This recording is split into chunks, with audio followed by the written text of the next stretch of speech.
We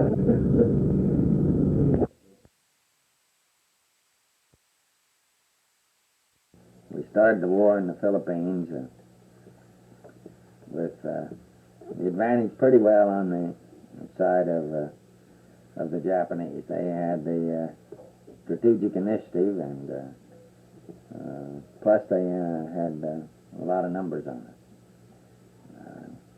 Individually, we all, I think, did a fair job, but of course, history shows that the Japanese took full advantage and won the air war. What would you say were the conditions you were fighting under there in the Philippines before you were lifted out? Well, the conditions were rather austere. We had very few airplanes, very little fuel, very few pilots. We operated from very few airstrips. They were all camouflaged. Where they used us primarily after we'd fallen back on the battalion. Used us primarily for reconnaissance, trying to keep the few aircraft that we had left. With minor exception, that was the case. In those days toward the end of the Philippine campaign, did you think there was a chance to get out? There was no question in anyone's mind that was there, or at least most of us, that we wouldn't get out. And it was amazing to me, and always has been ever since, that the morale was awfully high just the same. You really only had one thing in mind. I never saw a pilot that didn't have but one thing in mind, and that was, before it was over, we wanted to get a jacket. That's the way it was. I never have understood it since. But to answer your question, Bob, no, we really didn't expect to get out. We knew the campaign was drawing to a close. And all we wanted to do was get a crack at it. The days after World War II, you were connected with the forming of the Air Force as a service.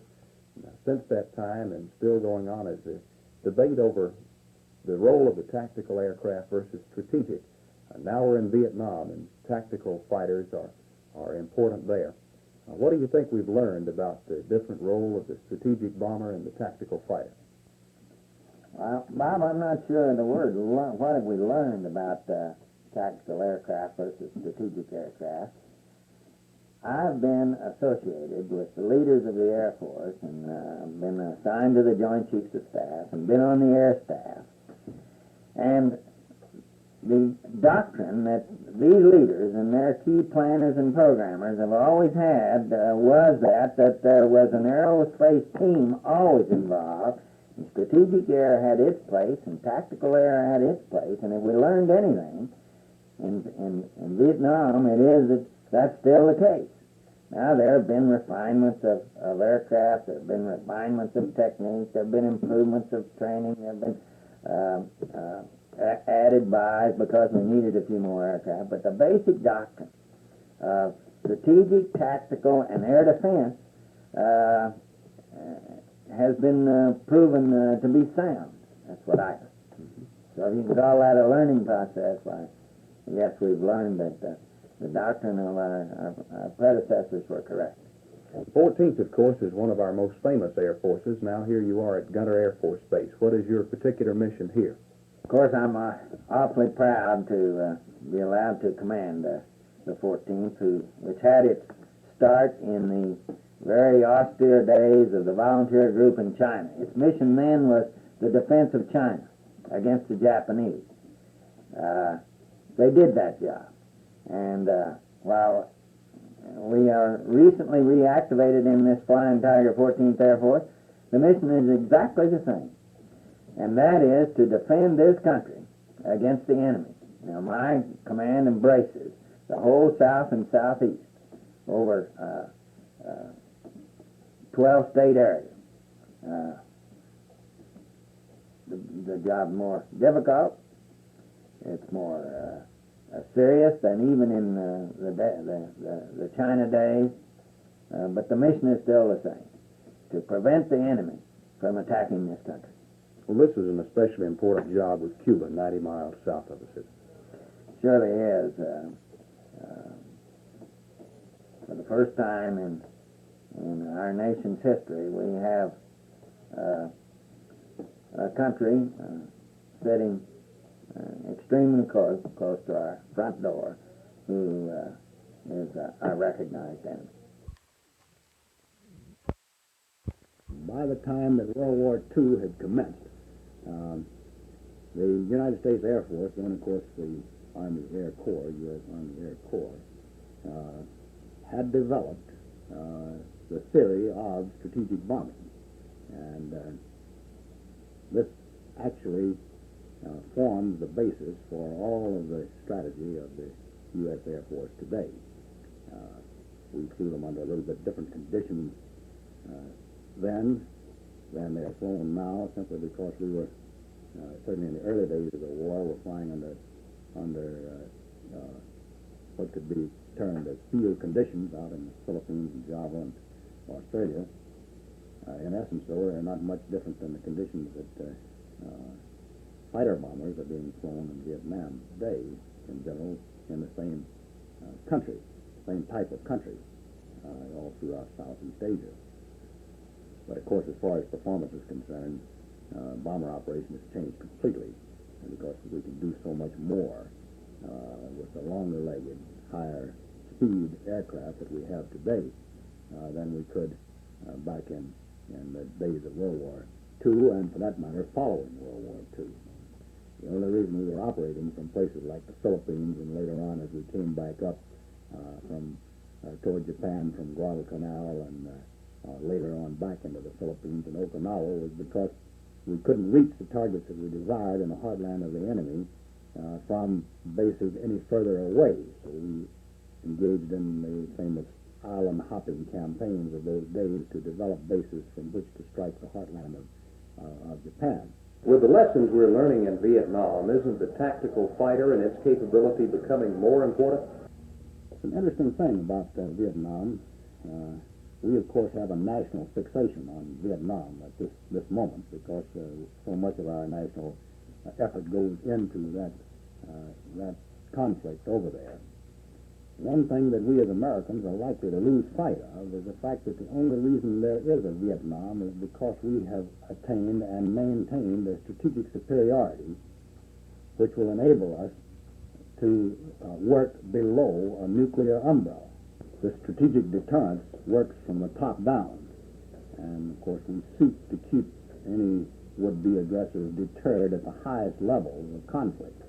And what I meant by my statement a moment ago was the fact that it appears that we have been successful in doing just that. When we think about the recent conflicts, even including Korea and South Vietnam, we find that these are in the levels that we call limited war. In other words, certainly no nuclear weapons have been used, nor has it been necessary to use them. Consequently, if we keep our powder dry and our strategic superiority in mind, and perhaps our foes realize that we mean business, and that we in fact will use that strategic superiority if necessary, as in the case of the Cuban crisis, then we are achieving what our strategic superiority seeks to achieve, and any disturbances throughout the world that we will be faced with will be on a level lower than that, and we would hope to keep them on as low level as possible. As long as you can keep them on this low level, though, isn't tactical aviation going to continue to be important? Very definitely. As a matter of fact, tactical aviation, I would say, has never ceased to be important. The concept of using tactical aviation perhaps has changed in the last 6 or 7 years. As a matter of fact, you may recall that during the 1950s, we looked to the major job of tactical aviation as delivering nuclear weapons. This is no longer considered its primary duty, although, of course, all of our tactical aviation is dually capable. If necessary, they could deliver nuclear weapons. General Carpenter, with the way the Air Force is today and the way it is likely to be in the future, how does Air University and professional education fit into the picture? Well, Bob, I'll tell you, the strategy that we've been discussing here in the previous few minutes was actually developed by Air University's predecessor, the Air Corps Tactical School, right here at Maxwell in the 30s. Times have changed from the early days of seat-of-the-pants flying and on-the-job training, and it's pretty difficult in this unusually technically complex atmosphere in which we operate today for a man to get all of his training on the job. So it's necessary that we train them not only as individual specialists, technicians such as pilots, navigators, supply officers, and things of this nature, but the actual professional operation of the Air Force as a whole has become so complex that it requires training at various levels in a man's career to enable him really to understand what's going on around him and to project himself and the Air Force into the future. And this is what we seek to do here.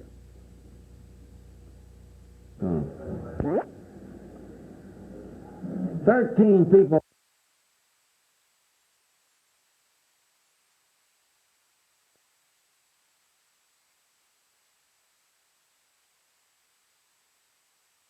Comprehensive plan to win the war in Vietnam. We did in Europe, we did in the Pacific, we did in Korea, but we do not in Vietnam. The reason is, gentlemen, that this is not a military war in any traditional concept and meaning of that term. This war is not being run by our military leaders.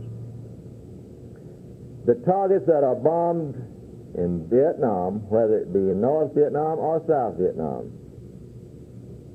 are approved first in Washington, D.C., not in MACV headquarters in Saigon, where General Westmoreland stays. As the situation now exists, however, I have a 15-year-old boy that will probably see service in Vietnam, and I have a 12-year-old boy that might see service in Vietnam, the way we're going now. Charlie, the dove population is about the same as it was last year throughout the Eastern Management Unit. We've had a few more doves in the state during the summer than we usually have, and may have better early shooting, and that is maybe the first 2 weeks. But after that, we could expect about the same as we had last year. What problems are involved with doves? Well, the problem of understanding the regulations as far as baiting is probably the number one problem, Charlie. The things are so confused, and they're established by the federal government, and a lot of hunters don't understand them, and we wish if they don't understand them to contact us and let us try to give some clarity to them, which is sometimes difficult for me, even for us to do. What is the reason for this? Well, obviously it was changed because of daylight saving time, this hour that dove hunters are being cut from 12 to 1 o'clock. Well, there again, the Federal Bureau of Sport, Fish, and Wildlife said we'd have to start shooting at 1. We don't think that the hour will make a lot of difference on the dove kill, since the dove's usually going to fly about 2 o'clock in the afternoon anyhow, but they said we've got to start shooting at 1 o'clock on daylight saving time, and we'll have that shooting hour throughout the month of October, but starting on November the 1st, you will be allowed to shoot at 12 minutes.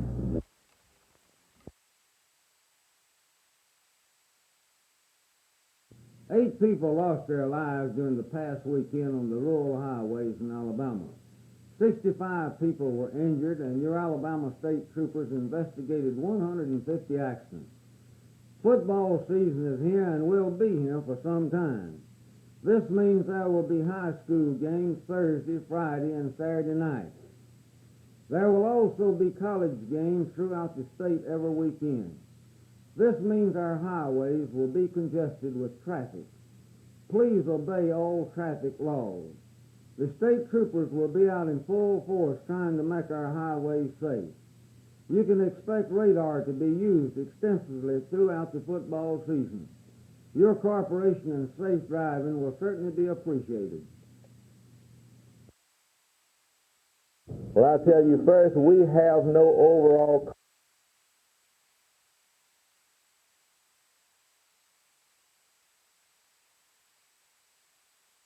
we have the knowledge, we have the ability, we have the technology, we have everything that it takes to win in Vietnam except the authority.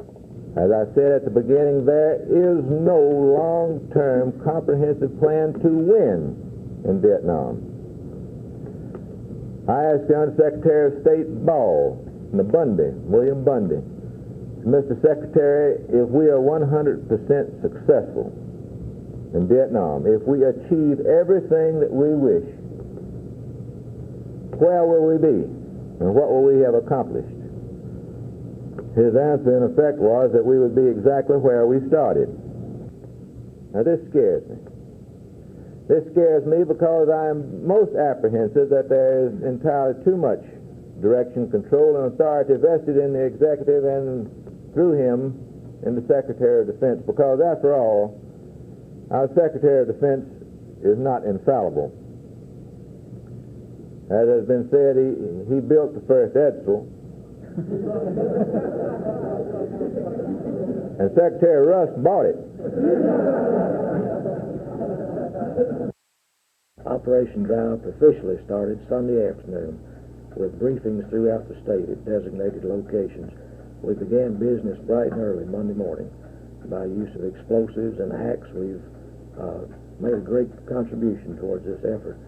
So far, we have destroyed 132 stills in Alabama. This Operation Dry Up is a combined effort of federal, state, and local officials. At the 132 stills was a total of 53,813 gallons of mash. State, federal, and local officers during this period from yesterday morning have seized 2,109 gallons of whiskey. This, for whatever benefit it may be to the public, represents a tax loss of almost $44,000 per day to the local, state, and federal governments here in Alabama. How much of the land area of Alabama, what percentage have you covered so far? Officially, we've covered approximately 13% of the area in which our two-man crews have been working. But so far, we've only been in 42 of Alabama's 67 counties, so we could say that these figures represent approximately 6 to 7% coverage within the state. It is a critical problem. We have 139 positions that we'd like to fill, with about 40 of these positions vacant. This means that a large number of the workers are overworked and have more cases of children to deal with than they can do well. Where does the competition come from? It comes from many fields, from teaching, from other voluntary agencies, church institutions and agencies, from the state agencies, from federal agencies where there is a pay scale that is more attractive. There seems to be a universal problem in all the states. What is the problem? Money? It is true, both money and the increase in the number of children needing services without a commensurate increase in the number of people going into social work. I think sometimes young people don't realize that this can be a real challenging job, but it is a responsible job. There's a shortage of social work staff for all kinds of social work jobs throughout the nation, and particularly in this region. Is there any possibility of getting federal funds or more federal funds so that you can hire these people at a competitive wage? I'm glad you asked this, because this is a nationwide number one problem in child welfare and in public welfare. The Social Security Act provides certain funds for public assistance for the aged and the blind and for age-dependent children, but for the social services to children, the funds are not commensurate with those that are under the assistance program. What's the outlook for the overall future? Well, we think as long as people are concerned and interested, and we know Congress has been aroused by a number of our own congressional delegation and people in this state writing, urging that more funds be made available. I can't tell you there will be a miracle with money, because people must be motivated to go in social work. They must like children, but do more than that. They must be ready to gain some professional competence and be disciplined and think not of themselves but of the state's responsibilities and of the child's best interest first. Yes, we began extradition proceedings this weekend, and the warrant was issued by Governor Wallace over the weekend. The papers were forwarded to Tallahassee yesterday, that's Tuesday, by registered mail, and we anticipate a governor's warrant being issued by the governor of Florida as soon as he returns from Europe, which will be about September 25th. Chief, did Seibel speak at all during the proceedings? Did he make any statement at all? He did not. He made no statement. No statement. Did his attorney? What was the pleading of his attorneys in the case? Was there any pleading at all? No pleading. Okay. Mr. Wright, when will the next grand jury session be held here in Lee County? Let's start out as a low man on the totem pole once again and work up.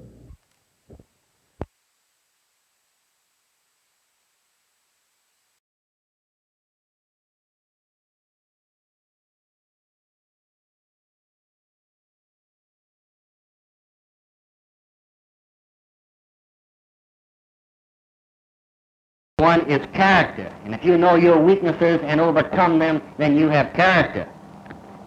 Second one is knowledge, and it goes without saying, if you do not know your job, you cannot become a leader. And the third is power of decision. You must be able to make a decision. I personally believe there's other things. You have to know when to hold back with some people, know when to pat some on the back, know when to push some. And most important of all, you cannot be a technician alone, but you must be that manager, that supervisor. You must be the leader.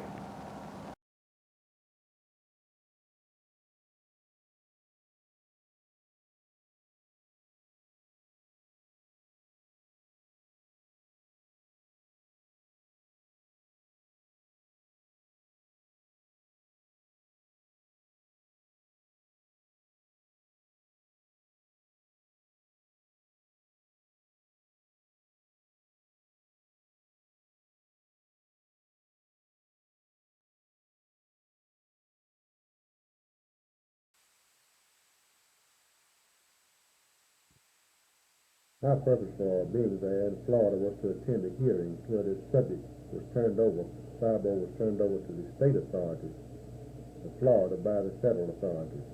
The unlawful flight warrant was dismissed and turned over to the state of Florida so we might expedite our extradition proceedings. Your identification was only to the extent of his being Eddie Seibel rather than his being the person who committed the offense here. Is that correct? Correct, yes. Our fall session grand jury is slated during the session November the 6th, which means that we will, if the case will come before the grand jury during that week. And then when could the case be heard in court? Well, our normal term of court is set for November 20th, so we anticipate the case coming before the court that week. What kind of cooperation did you receive from Florida authorities, Sheriff? We received most excellent cooperation, and I'd like to take this opportunity to express our appreciation to the Florida authorities for their fine cooperation and their interest in this case, and without it, we would have been hindered and hampered with our investigation.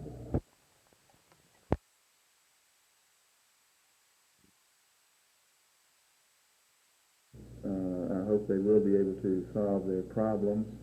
I tried to help them solve their problems at one time, but... What do you feel their problems are?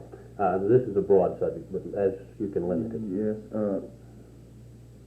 Well, I wouldn't be able to specifically put my finger on any one problem that they have there. However, I do think that the institution as a whole has dropped somewhat in the from their academic standards. Were you to have a chance, would you go back and again back Dr. Frank Rose and the University of Alabama and the freedom of expression, Emphasis 67 controversy? You asked me if I would do it over again. Would you do it over again? Yes, I would. I wouldn't hesitate a moment. I understand you to be writing for the Auburn Plainsman. Yes, this is correct. I'll be doing the work there. Whatever work the editor asks me to do, I'll be happy to do that. I'm working toward a journalism major, and this is part of the work.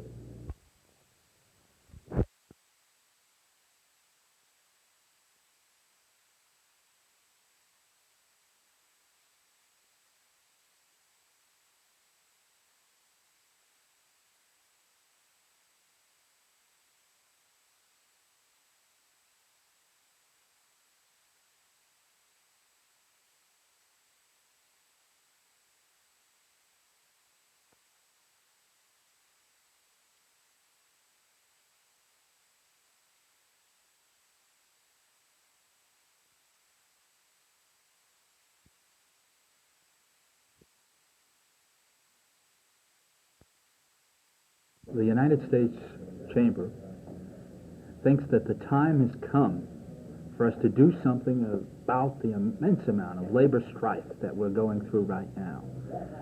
National strikes are jeopardizing the economy and the jobs of everyone in the United States.